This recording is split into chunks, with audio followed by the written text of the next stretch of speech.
it's more real, more carnal, more visceral. I mean, you look at the fact that, Romans had the Colosseum like thousands of years ago, right?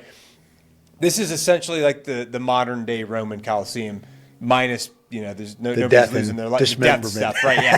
Minus the death stuff, right? But still, that's, in my opinion, I foresee this becoming the biggest sport in the history of mankind. As it continues to go. Not only because, guys like Dana are crushing it, they're making sure that this thing is sustainable. There's a lot of folks in the industry that are they have a vested interest in making sure that this sport continues. Not even just Dana, but just like other folks that are in the industry too.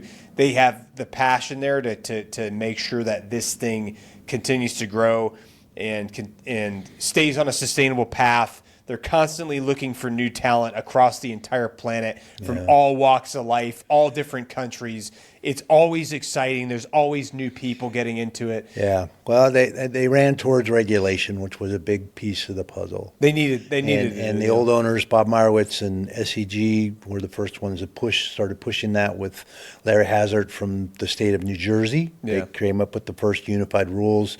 John McCarthy helped them develop what those rules look like. Yeah. And then all the states slowly started adopting those unified rules.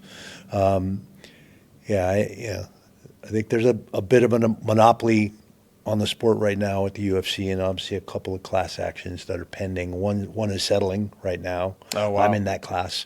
Oh, wow. The league class is still pending, probably another year or two before that one settles. But there's a bit of a monopoly on the sport by that particular production by the UFC. So, yeah. See, I don't know much about any of that side of the stuff.